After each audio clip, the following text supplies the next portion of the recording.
Alright, so ons is besig in ons studie met Romeine, so die van julle wat vir die eerste keer hier is, of lang laas hierso was, ons is besig om 'n studie deur Romeine te doen, en toe ons by Romeine 12 kom, toe slaan ons bietjie ankers aan, en ons gesels nou bietjie oor gawes.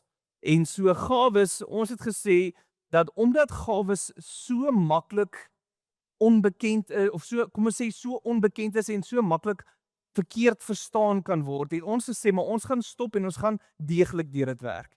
En so wat ek vir jou basies wil sê, is ons gaan nou mooi deur hierdie goeters gaan, maar jy moet verstaan dat ons is nou al met ons 3de sessie besig. So as ek vanoggend vir jou iets sê en dit voel vir jou vreemd, is dit 10-1 omdat jy die vorige 2 gemis het. So, maar dit is beskikbaar op YouTube. So jy is welkom om self in te haal vir dit. Maar vanoggend het ons 'n groot berg wat ons gaan uitklim. En ek wil hê ons moet begin by 'n groot prentjie. Nou, heel in die begin, Matteus 3. As jy Matteus 3 oopmaak, dan sien jy dat daar is 'n gedeelte wanneer Johannes die Doper begin gesels. Nou julle weet, julle in die begin, ons het die storie van Jesus wat gebore is, en teen die tyd net voordat Jesus in sy bediening ingaan, dan word ons voorgestel aan Johannes die Doper. En op 'n stadium is Johannes die Doper besig om te gesels, en hy maak die stelling in Matteus 3 vers 11. En hy sê, ek doop julle wel met water, met die oog op bekering, maar hy wat na my kom, is sterker as ek, en ek is nie eers werd om sy sandale vir hom aan te dra nie. Hy sal julle met die Heilige Gees en met vuur doop. So met ander woorde, hier kom Johannes en hy sê, daar's 2 tipe dope. Ek wat Johannes is, ek doen die waterdoop, en die fokus van die waterdoop is bekering.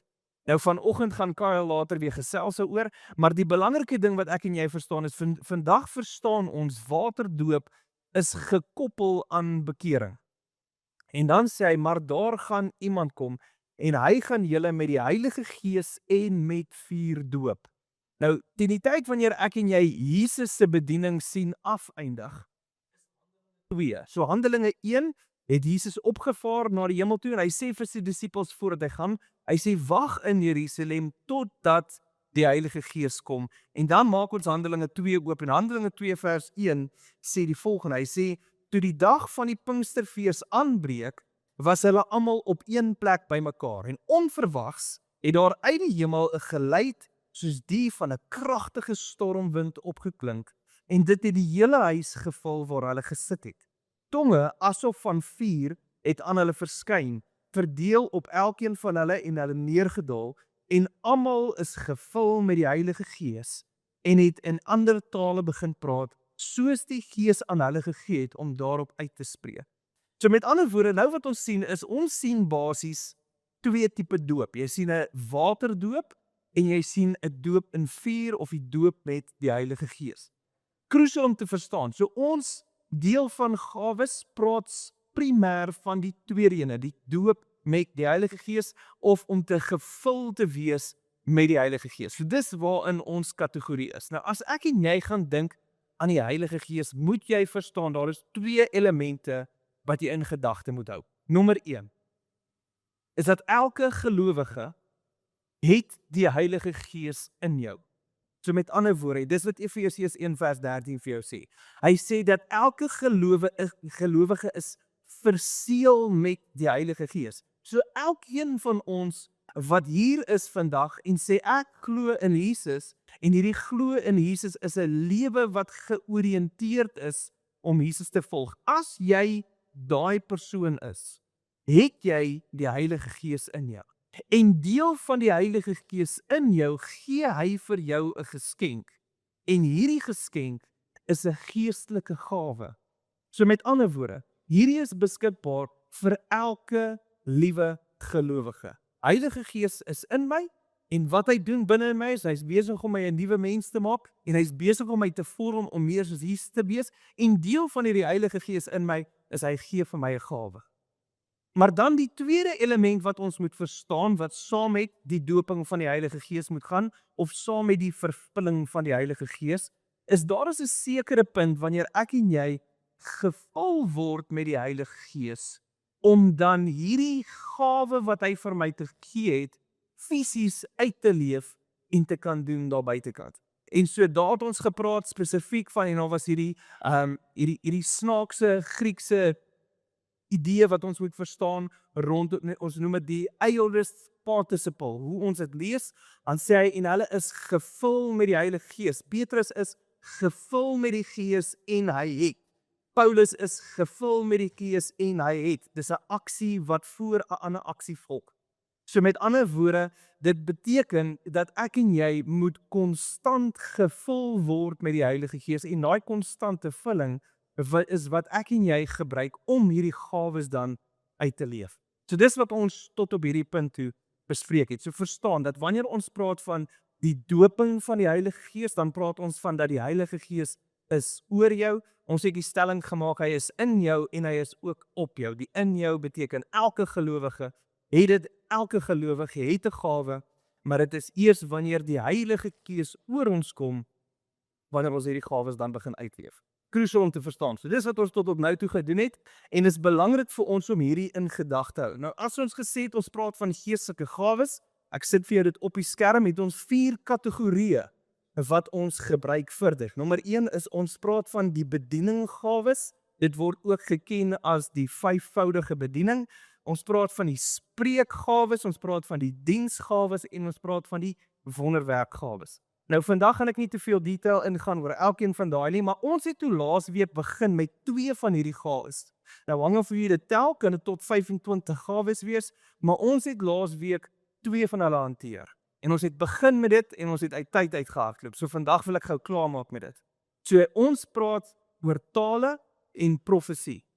Tale en profesie word meeste van die tyd vinnig verkeerd verstaan. En is belangrik vir ons om deeglik deur dit te gaan kyk en vir ons sekere vrae te gaan vra. Nou, onthou nou, ek het gesê dat elke gelowige het die Heilige Gees in jou en elke gelowige het 'n gawe ontvang van die Heilige Gees. En toe word die vraag, beteken dit dat elke gelowige in tale kan praat? En die antwoord wat ek op neerkom is, nee, ek glo nie dat elke gelowige in tale praat nie. Ons het gepraat oor 'n paar verskillende goed. Ons het gesê, Matteus 16 vers 17 kan jy nie gebruik as 'n basis om jou verstaan te weet oor hoe werk tale nie. En ons het gesê, hoekom? So as jy dit wil teruggaan, kan jy daarna gaan kyk. En dan die tweede een is ons het gaan kyk na 1 Korintiërs 12.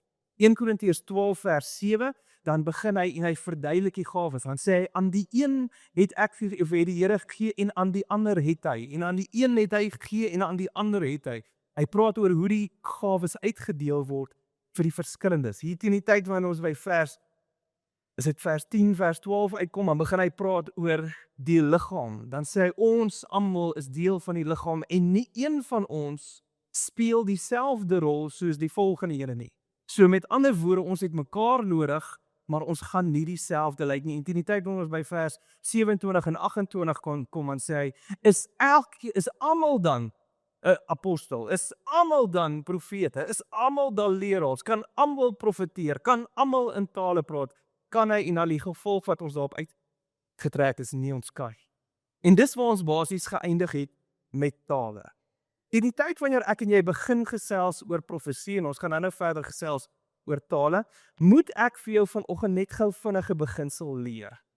Want dis iets, onthou nou, ek en jy meeste van die tyd as ons Bybel lees, jy lees al deur en jy stop nie en vra jouself sekere vrae nie. Nou, kom ek sit gou vir jou die 5voudige bediening op die skerm. So kom ons sit gou, dis die 5, nou party ouens sien hulle as gawes, want die woord sê, en ek het aan die liggaam gegee, apostel, profeet, evangelis, herder, leraar, maar ons weet hier is 5 funksies. Dit is belangrik om te gaan kyk na daai eerste 2, want daar is iets wat ons moet verstaan van hierdie 5 funksies. En as ons gaan gesels daarna, ons praat van 'n groot letter apostel en ons praat van 'n klein letter apostel. Dit is belangrik om te verstaan dat apostel, en omdat ons sê groot letter apostel teenoor 'n klein letter apostel, lyk anderste. En hoekom sê ons so? Want tegnies is daar net 12 apostels. Daar was 12 disippels wat Jesus gevolg het. En hierdie 12 disippels was daar een van hulle wat Jesus natuurlik uitgelewer om gekruisig te word en hy het toe later sy eie lewe geneem. So nou is daar net 11 disippels. Teen die tyd wanneer ek en jy in Handelinge kom, word hierdie 11 ouens nie meer disippels genoem nie. Hierdie 11 ouens word apostels genoem. En in Handelinge 1 vers 15, vanaf vers 15, dan begin hulle die stelling maak en hulle sê, hoorie, maar ons besef nou, ons verstaan dat Judas moes nou die skrif gelewer het, of geleef het, deur Jesus uit te lewer, maar ons moet nou iemand aanstel in Judas se plek. En dan sien ons die hele storie afgaan, en dan stel hulle 'n ou aan om as die rol van die 12de apostel te vervul, en daar was 'n spesifieke kriteria. Daar was 'n kriteria gewees, dit moet iemand wees, wat vanaf die doop van Jesus, tot en met die hemelvaart van Jesus, hy moes daar gewees het, in die hele tyd. As jy in hierdie hele tyd saam met ons was, word jy gekwalifiseer om gekies te kan word, en jy word dan 'n getuie vir die opstanding van Jesus. En dan stel hulle ou spesifiek aan. Maar nou moet ek en jy verstaan, daai 12 ouens noem ons 12 apostels. Daar is net 12 van hulle. Hoekom? Want net die 12 ouens het as getuies gestaan vanaf die doop van Jesus reg tot by die hemelvaart, en hulle word geken as 'n groot letter apostel. So 'n apostel met 'n hoofletter A. Maar as hy in Efesiërs 4 kom, en nou kom Paulus en hy sê vir ons, hierdie ouens word nou uitgegee, apostels en profete en herders en evangeliste en leraars, dan sê hy gee aan ons apostels, hy maak nie vir jou dieselfde apostel soos daai 12 was nie. Apostel, die Griekse woord is apostolos, en dit beteken om gestuur te wees. So met ander woorde, nou is daar gestuurdes, ouens wat 'n sekere funksie verrig. So met ander woorde, ons verstaan daar is 'n verskil tussen 'n groot letter A apostel en 'n klein letter A apostel. Dieselfde gebeur met profeet.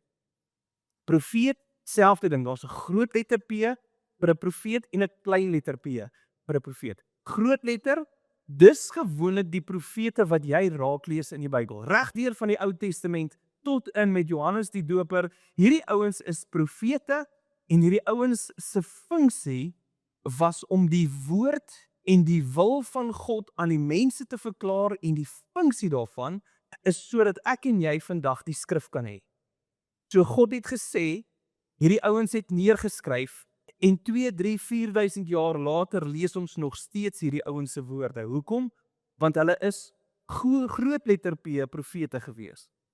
Vandag kry ons nog steeds profete, want dit is 'n gawe wat uitgegee is. Maar die ou wat vandag praat en sê, so sê die Here, gaan ons nie sy woorde vat en opskryf en aansit by die Bybel nie. Want onthou nou, as ek en jy praat van die funksie van die woord, dan lees ons in 2 Timoteus 3 vers 16, dan sê elke skrifdeel is deur God geïnspireer en is nuttig vir onderrig, vir weerlegging, vir teregwysing en opvoeding om God se wil te gehoorsaam, sodat die mense wat aan God behoort bekwaam kan wees en ten volle toegerus vir elke taak. So hy sê die woord, dit wat ek en jy het, die skrif, hy het 'n funksie. Die funksie van die skrif is om my en jou te leer, en partykeer trap die skrif op ons tone, en is nie lekker nie, maar die doel van die skrif is om my en jou op die pad te hou om Jesus te volg, om te weet wat sy wil is, en ons om basies ons hele lewe so te kan sit, dat ons kan in volwassenheid so kan leef. So dis die doel, dis die funksie van groot letter P, profete. Hulle was ouens gewees wat 'n rol gespeel het om die skrif soos dit hy is vandag aan ons te gee. Maar steeds gee God aan sy liggaam, Efesiërs 4 vers 11, verskillende ouens, en hier is apostels, profete, evangeliste, herders en leraars. Hy gee dit steeds, dis net nie meer 'n groot letter P, en dis nou klein letter P vir profeet. So het julle daai beginsel, ons verstaan, dis nie apostels en profete, is nie dieselfde funksie, soos wat jy hom sal gaan lees in Handelinge, of soos wat jy gaan lees in die Ou Testament. Ja, crucial om te verstaan. Maar wat ons wel weet, is dat profete, en ons gaan nou 'n bietjie gaan gesels, want ons gaan stelselmatig deur 1 Korintiërs 14 gaan, so jy kan jou Bybel so lank vat, en na 1 Korintiërs 14 toe blaai, en as jy nie 'n Bybel het nie, maak bible.com oop, daar is 'n area wat jy jou taal kan verander na Afrikaans toe, maar haal jou foon uit, crucial om hierdie goeie self te sien.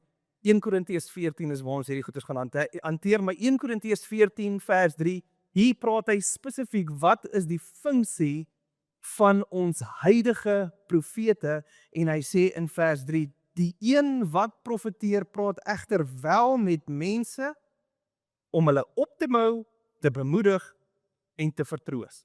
Dis wat ons sien en beleef. Dan het ons 'n ander voorbeeld in Handelinge 21 van 'n profeet. Die ou se naam is Agabus. Nou Agabus het spesifiek 'n profetiese aksie gedoen. Hy gaan op 'n stadium, nou is hierdie groepering mense hierso, en hy gaan na Paulus toe. Hy vat die beld van Paulus en hy bind homself vas. Nou hy's besig, Agabus is besig om homself vas te bind met Paulus se beld, en dan sê hy, hierdie wat ek nou doen gaan gebeur met die eienaar van die beld. So, en dan sê hulle vir Petrus, hoorie Petrus, maar as jy nou Jerusalem toe gaan, jy gevange geneem word. En Paulus sê, nee, well, ek gee nie om nie, I'm all in. En ons weet dis wat gebeur. Teen die tyd wat hy toe in Jerusalem kom, toe neem hulle hom gevange. So met ander woorde, buiten die feit dat ons sê, dat 'n profeet spesifiek hierdie rol vervul, hulle doen, hulle sê, hulle praat om mense op te bou, te bemoedig, en te vertroos, sê ons ook dat wat profete ook kan doen, is hulle kan ook waarskuwings uitgee. Nou, ek gaan nou nie hare gaan kloof op wat mag 'n profeet en wat mag 'n profeet nie. Want die Bybel gaan vir ons sekere riglyne in plek gee, om seker te maak dat die woord wat uitgespreek word, wel in lyn gaan wees met sy hart. Maar dit is crucial om te verstaan dat die rol en die funksie van 'n profeet lyk anderste as in die Ou Testament. Kyk, so as ons hierdie goeders in gedagte hou, en ons weet 1 Tessalonisense 5 vers 20 sê vir ons dat ons nie profeseë moet verontagsaam nie, ons moet dit nie minder ag nie, ons moet dit nie net afmaak nie, weet ons dat beide tale en profesie bly gawes van God. Nou God gee goeie gawes. So as jy ernstig 'n gebroke prentjie het van tale en profesie, kan ek jou beloof, dis omdat ernstig in hierdie gawe mens homself ingemeng het. Ek het laasweek toe gee ek 'n voorbeeld van iemand wat 'n geskenkpakkie vat en uithaal en vir mense gee. Nou wanneer God binne in jou geskenkpakkie die gawe sit, dan beteken dit as ek dit uithaal en gee, kom dit van God af. Maar wanneer ek myself in hierdie pakkie insit en dit begin uitdeel, daai is gevaarlik.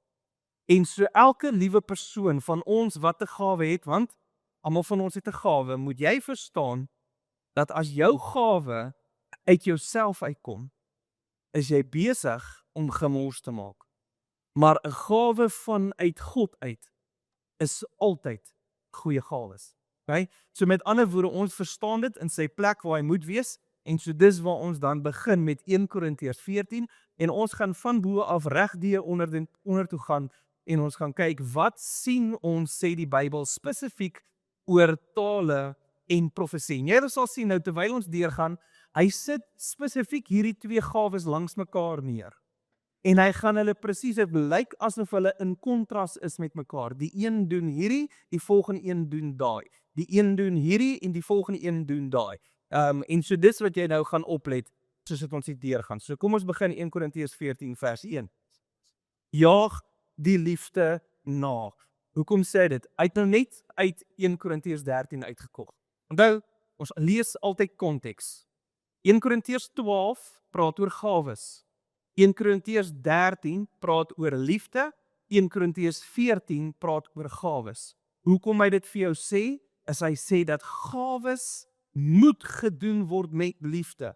Jy kan nie gawes doen met liefde nie, en ons het laas gesê ook, hierdie is nie net liefde nie, maar gawes gaan wees om eenheid te bring in die liggaam van Christus, en ook om mense te lei na volwassenheid. So dis wat ons daar wil sien. Maar anyway, so hy begin met jaag liefde na, want ons kom nou net uit 1 Korintiërs 13 uit, en sê, en streef na die gawes van die Gees, veral om te profeteer. So met ander woorde, nie vermy die gawes nie, streef na die gawes. Jy moet in jou hart 'n begeerte hê om 'n gawe wel te wil hê, maar ek en jy moet wel verstaan dat saam met hierdie kom hy en hy lyk asof hy profesie oplig. Nou kom ons gaan kyk hoekom hy dit gaan doen, want hy kan dit vir ons afbreek in die res van die hoofstuk. Vers 2. Die een wat in tale spreek, praat nie met mense nie, maar met God. Niemand verstaan hom nie. Deur die Gees praat hy verborge Here. Die ou wat in tale praat, praat nie met mense nie, met God en is onverstaanbaar. Profesie, aan die ander kant, vers 3. Die een wat profeteer, praat egter wel met mense om hulle op te bou, te bemoedig en te vertroos. Die een wat in tale spreek, bou homself op, terwyl die een wat profeteer, die gemeente opbou. So hoor julle die kontras tussen die twee. Die ene praat en ons verstaan nie, die ander ene praat en ons verstaan. Die ene praat en hy bou homself op, die ander ene praat en hy bou die gemeente op. So dis die kontras. Jy gaan heeltyd sien dat hy is besig met hierdie kontras tussen die twee. Nou kom ons begin net gou eers. As hy praat van tale is onverstaanbaar. Dit word gepraat deur verborgenheid. Beteken ons verstaan nie tale nie. Nou kan jy my vra, maar Jean, hoe klink tale? Ek het nou al op TV gekyk en ek het nou al hier en daar goeders gesien. Ek het dalk al self in 'n kerk gewees. Ek kan nie vir jou sê hoe klink tale. Ek kan nie vir jou sê taal het hierdie tipe ding nie. Een ding wat ek wel vir jou kan sê, is as jy die taal hoor, verstaan jy dit nie. En later gaan jy sien Paulus sê, maar die ou wat self praat, verstaan dit ook nie. En op grond van die feit dat tale nie verstaanbaar is vir ons as mense nie, moet ons besef dat daai taal is wel verstaanbaar met God, want jy praat met God. Dit is die beginsel wat ons moet verstaan. Dan sê hy die een wat profeteer, praat egter wel met mense om hulle op te bou, te bemoedig en te vertroos. So met ander woorde, aan die ander kant sit ons wel met iemand wat besig is om te profeteer en hopelik doen dit in jou taal wat jy kan verstaan. Okay, so dis min of meer die idee en dan sê hy, die ene wat in tale spreek, bou homself op teen die een wat profeteer en die gemeente begin opbou. So nou begin ons en ons vra onsself die vraag. As tale die persoon wat tale praat opbou, verstaan ons, of meeste ouens kyk aan haar en hulle sê, maar hier verstaan ons dat tale word 'n persoonlike gebedstaal. So met ander woorde, dat wanneer iemand die vermoë beskik of die gawe het om tale te praat, hierdie tale is 'n persoonlike gebedstaal. Want hierso sê hy, dis iemand wat sit en in tale praat en ek verstaan dit nie en Here help my, ek sê dit vir julle nie, maar julle verstaan ook nie, maar dit stig iets in my, dis besig om my op te bou. So nou sê ons, dis 'n persoonlike gebedstaal, dis 'n ding wat ek nou gaan vat en ek gaan slaan my kamer deur toe en ek bid in tale en ek is besig, ek is in 'n groep en ek sakkies besig by myself, ek is besig om in tale te praat en wat hy doen is hy is besig om my op te bou. Dis die funksie daarvan. Nou, ek het al die argument gehoor wat gesê het, dat as tale 'n persoonlike gebedstaal is, wat jou opbou, hoekom gee God dit dan nie vir al die gelowiges nie? Hoekom gee hy dit nie vir almal nie? Hoekom sal hy net vir party van hulle hierdie persoonlike gebedstaal gee om hulle self op te bou en dit nie vir ander op te bou of vir ander te gee? Nou moet ons eers gebed verstaan. Want onthou nou, jy kan nie sê, onthou, dit help nie ons sit en ons kyk vir hierdie groep ouens wat tale het en ons sê, ons is so hier al doen, so kom kan ons nie dit hê nie.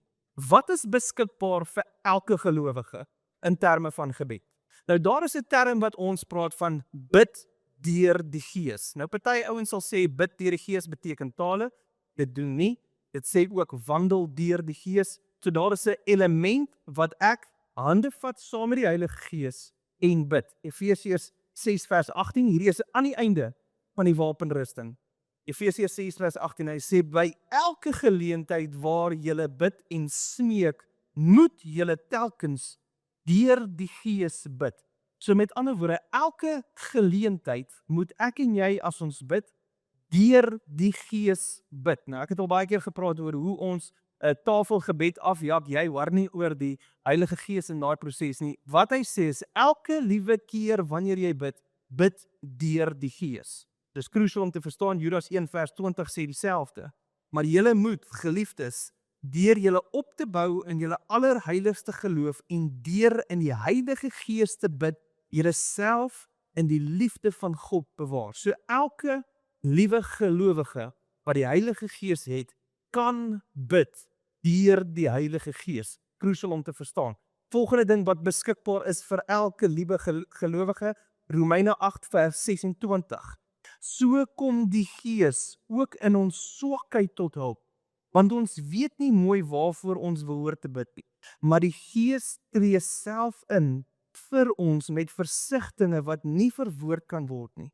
Hy wat die harte deurgrond, weet wat die bedoeling van die Gees is, dat hy volgens die wil van God in die hemele intree. So hier kom hy sê vir ons dat die Heilige Gees, daai kere wanneer jy so swaarmoedig is, soveel gewig het en jy weet nie eers wat om te bid nie, tree die Heilige Gees vir jou in. Daai is beskikbaar vir elke gelowige. Hebreërs 7 vers 25 praat spesifiek dat Jesus is die priester wat in die regterhand van die Vader sit, besig om vir jou in te tree. So met ander woorde, gebed vir 'n gelowige, met die Heilige Gees wat intree vir jou, met Jesus wat intree vir jou, kan jy bid in die Gees en is beskikbaar vir elke liewe gelowige. Maar dan is daar mense wat 'n gawe het aan tale. En hierdie tale kom voor in sy persoonlike spasie, asof iemand wat bid in tale homself opbou. Nou kan ek myself die vraag vra, wat beteken hierdie opbou? En meeste van die tyd glo ons dat gawes is nie vir jouself nie, gawes is gewoonlik vir ander.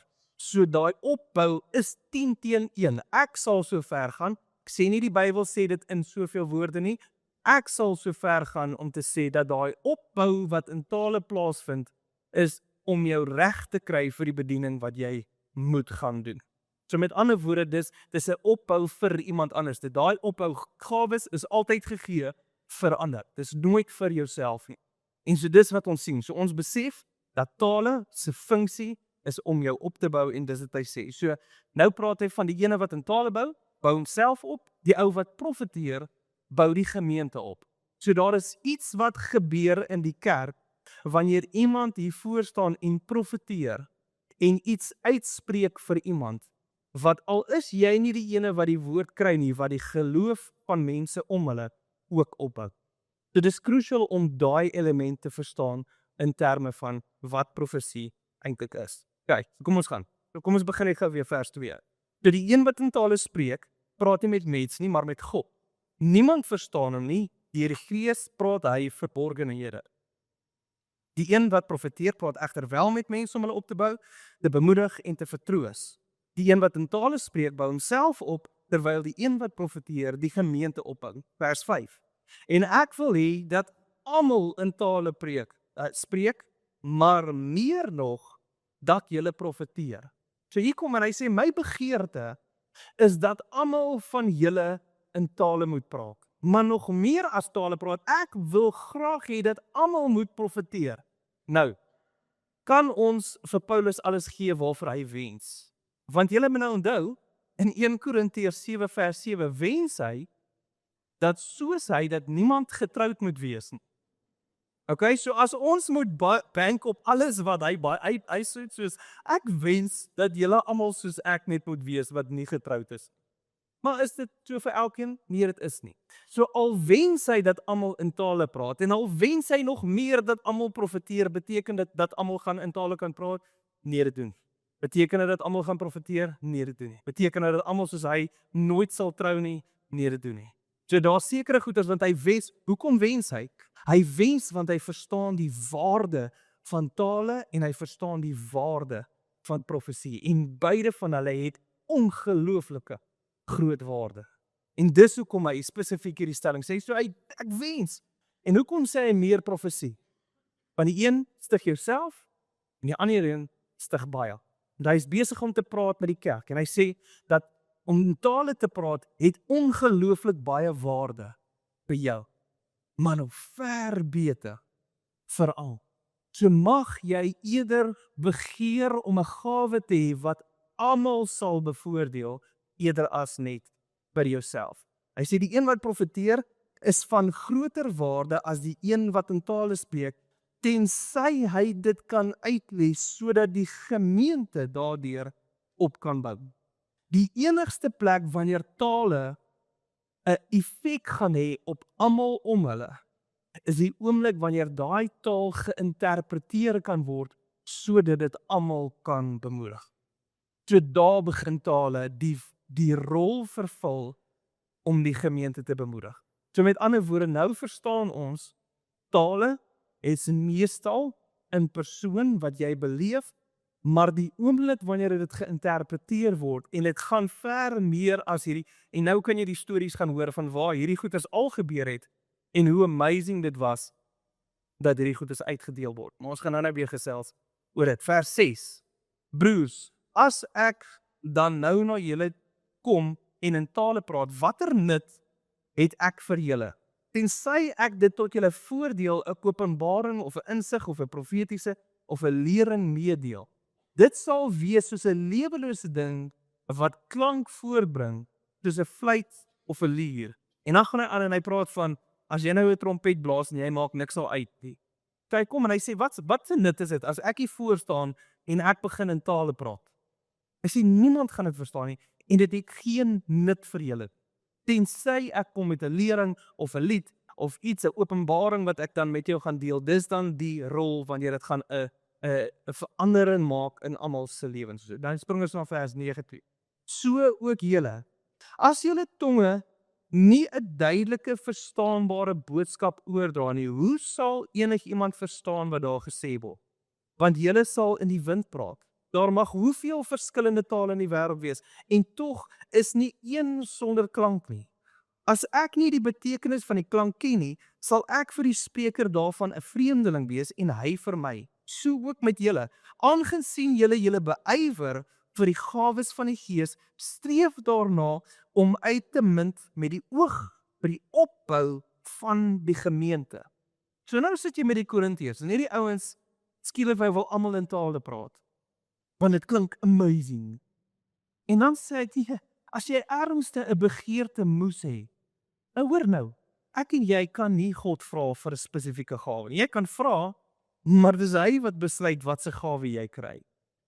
En so nou is dit wat gebeur. Nou sê hy, nou kom ons en ons besef dat as jy wel 'n begeerte het, begeer 'n gawe wat die gemeente gaan opbou. Dis waarvoor ons 'n begeerte in ons hart moet hê. Dan gaan hy aan verder en hy sê vir ons in vers 13, daarom moet die een wat in tale spreek, bid dat hy dit kan uitlê. Nou, hier raak dit moeilik, want ons weet nie, ons het ook nie voorbeelde van die uitleg van tale in die Bybel. So, onthou nou, die enigste plekke wat ons gaan lees van tale, is daar net een plek wat hulle besig is om in tale te praat, en die mense hoor asof hulle in hulle eie taal besig is om te praat. So nou gaan jy en jy daag op in Israel en niemand praat Afrikaans nie en skielik is hier 'n ou wat buitekant toe gaan en hy begin, hy's solid, hy's 'n Jood, hy was nog nooit in sy lewe in Suid-Afrika nie, hy het nog nooit in sy lewe 'n Afrikaanse klas bygewoon nie en hier skielik begin hierdie ou vlot Afrikaans praat. En jy hoor dit en jy is soos, "Wat? Hoe is hierdie ou besig om in Afrikaans te praat?" En so dis die enigste voorbeeld wat ons het, maar daar was nie 'n interpretasie nie. Iemand was besig om te praat en ek het gehoor. Nou kan ons sê, of die ou het fisies Afrikaans gepraat, of die ou het in tale gepraat en die Heilige Gees het vir my laat klink asof dit Afrikaans is. Maar 'n duidelike voorbeeld van ouens wat in tale gepraat het en daar was 'n uitleg vir hierdie taal, sien ons nie 'n voorbeeld nie. Ek kan nie vir julle 'n voorbeeld trek en sê dis hoe dit gelyk het nie. Wat ek wel moet sê, is hy begin vir ons dat tale, die funksie van tale is 'n gesprek met God. Nou, kan so 'n taal geïnterpreteer word, maar ons moet dit nie misgis met profesie nie. Onthou, profesie se funksie is so sê die Here. So partykeer wat ons kry en dit mag dalk wees dat mense in die geskenkpakkie uithaal en haal hulle self uit. Iemand praat in 'n taal wat ek praat met God en die interpretasie kom so sê die Here. Dis nie die funksie van tale nie. Die funksie van tale is ek preek met God.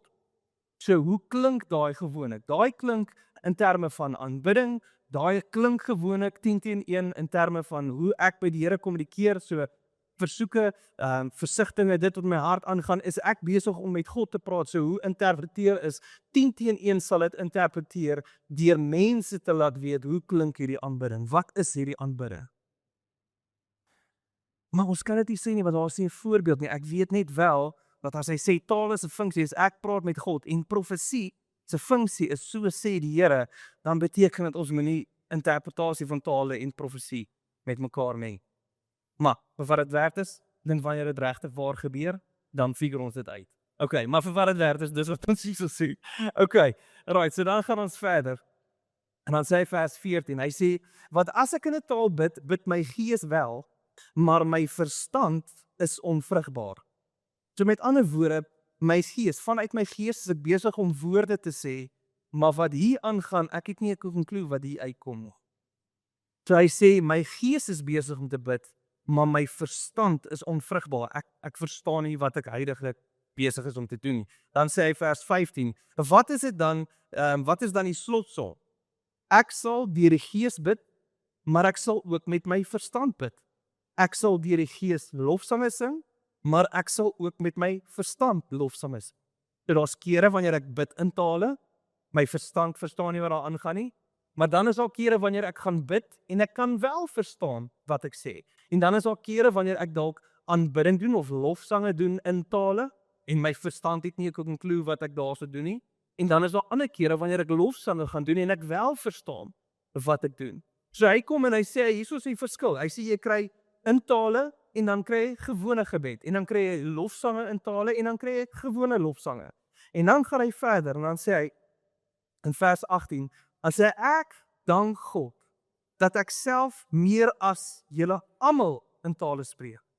So hier kom Paulus en hy sê as jy nou vir myself moet vra, hy is konstant besig om in tale te praat. Maar nou die ding is, so wat ons sien is as hy praat van hierdie, is dit 10 teen 1 meer in 'n persoonlike aspek.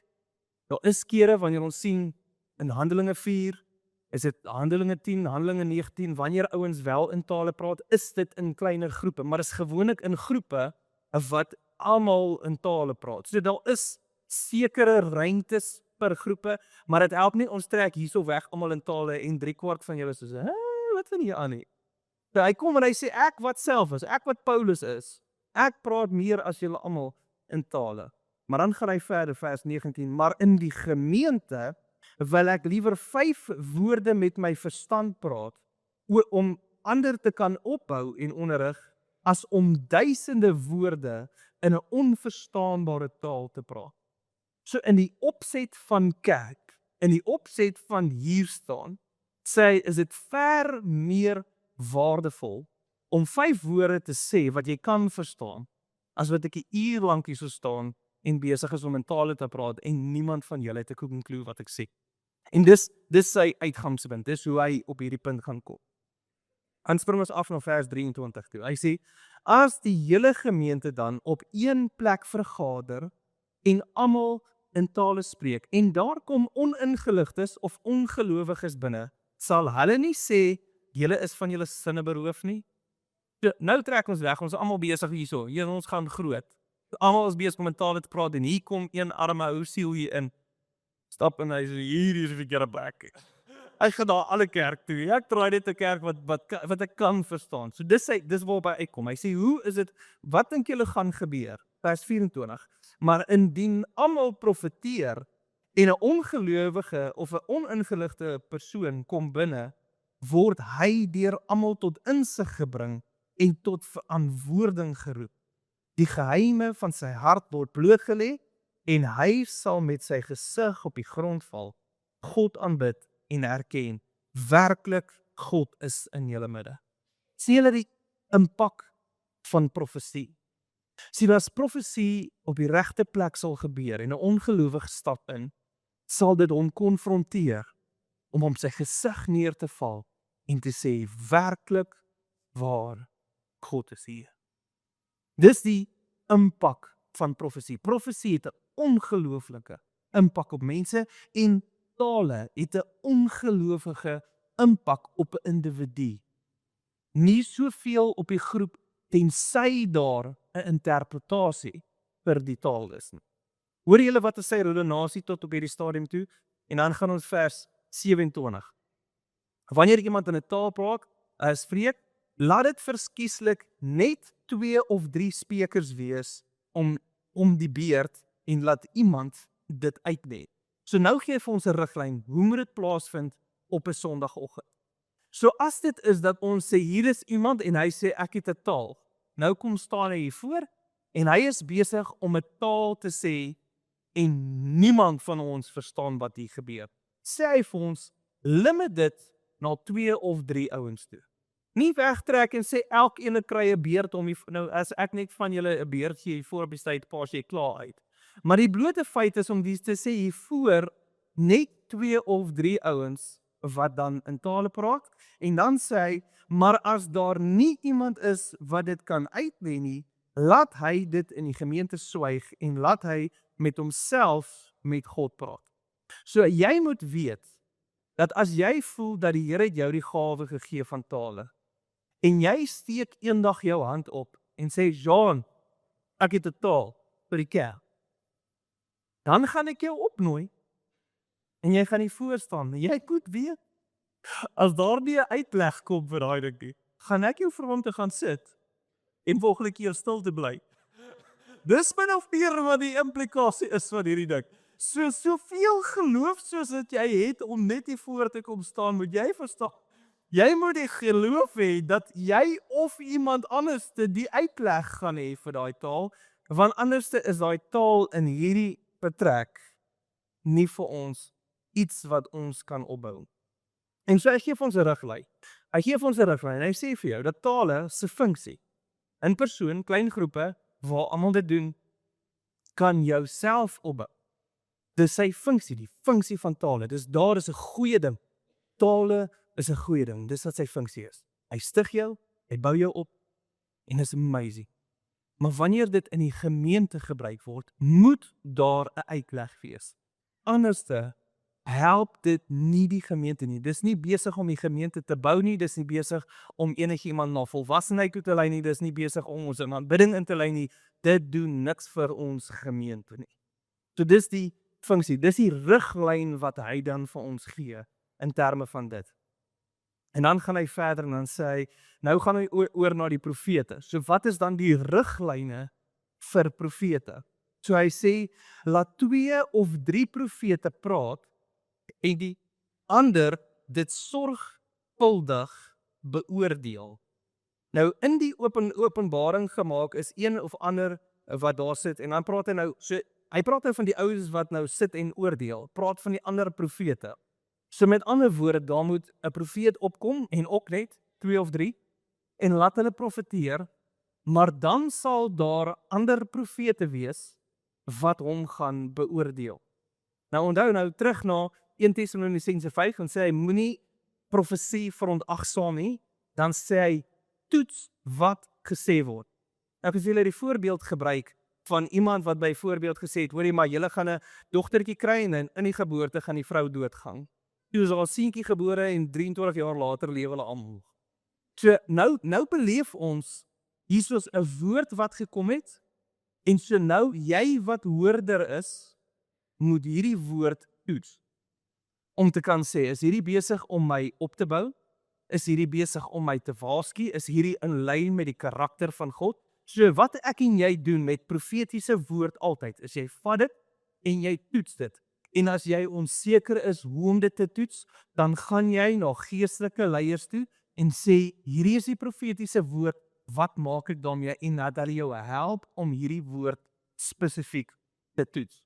Maar vir die ou wat self profetiese woord uitdeel, hierdie is die riglyne vir hulle. So indien 'n openbaring gemaak is, en dan een van die ander wat daar sit, laat die vorige spreker swyg. So nou kom die een op, hy's besig, en hier kom die interpretasie deur iemand anders te, so nou laat hom gaan sit, en laat die volgende een en dan begin praat. Want julle kan almal een vir een profeteer, sodat almal onderrig en bemoedig kan word. Nou sê hy vers 32, die geeste van profete is aan profete onderworpe, want God is nie 'n God van wanorde nie. So nou kom ons en ons sê die volgende beginsel. As ek profeteer, weet ek wie ander mense in hierdie gemeente ook 'n gawe van profesie het.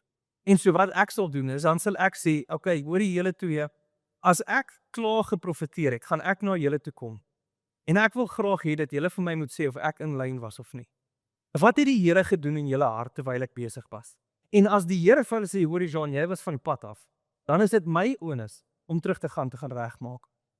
Want my gees van profesie is onderworpe aan ander profete wat dieselfde ding doen. En so vir 'n ou wat hier voor staan, moet verstaan dieselfde soos die ou wat hier voor staan met tale en die gewig moet voel van hierdie taal met 'n uitleg hê, moet ek hier voor staan en voordat ek 'n woord sê, moet ek weet 2 of 3 ander profete gaan na die tyd na my toe kom en vir my sê of ek reg gehoor het of nie.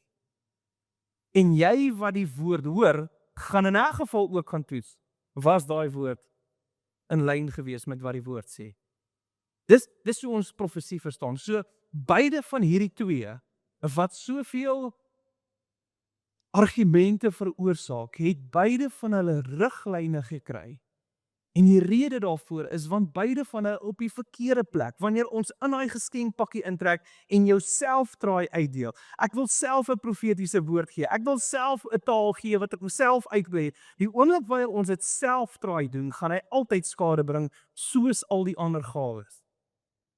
Maar wanneer die Heilige Gees dit doen, transformeer dit lewens. Vir die ou wat tale praat, dit bou jou, dit stig jou, dit is besig om iets in jou gees te doen. En wanneer dit uitkom en geïnterpreteer word, doen hy dieselfde aan die gemeente. Dis 'n radikale verandering wat plaasvind. En vir die ou wat profeteer en dit reg doen, vanuit die Gees doen en so gaan deel met die mense, sal mense op hulle gesig val. Sê God is hier. Dis die gawes. Moenie vir 'n oomblik toelaat dat tale en profesie die jou ernstig 'n gevaar in jou hart laat wakker maak of voel, hierdie is vreemd nie. En selfs al gebruik mense tale en profesie, en dis buite jou raamwerk of is buite wat ek gesê het, moenie hierdie ouens gaan afskryf en sê, julle gaan hel toe. Dis nie wat ons doen nie. En partykeer is die ouens in onkunde en hulle doen hierdie goedes en hulle werk nie deur hierdie boek en stelselmatig om te kyk wat is die riglyne nie. Sit dit in die Here se hande. Maar vir jou, as jy profeteer, weet jy wat is die riglyn. As ek 'n profesie kry, weet ek wat is die riglyn. Maar dit is gawes vanuit God. En so dis ons eerste 2 gawes. Het ons 3 weke of wat om 2 gawes te doen. Ons het nog 23 om te gaan. Kom ons bly die hoë, kom ons bid saam. Here, wat 'n voorreg is dit wat ons het om tyd saam te kan maak, te kom kyk na u woord en ek wil bid, Here, dat ons getrou sal wees met die skrif. Mag ons die skrif gebruik, Here, wat geïnspireerd is. Here, sodat ons kan leer, sodat dit baie keer op ons tone kan trap, maar Here, op die einde van die dag, Here, om ons nader aan u wil te bring. U mag ons skrif gebruik en mag ons toelaat, Heilige Gees, dat u die een sal wees wat ons 'n opgewondenheid in ons harte sit oor gawes in ons lewens. Ons loof u daarvoor in Jesus naam. Amen.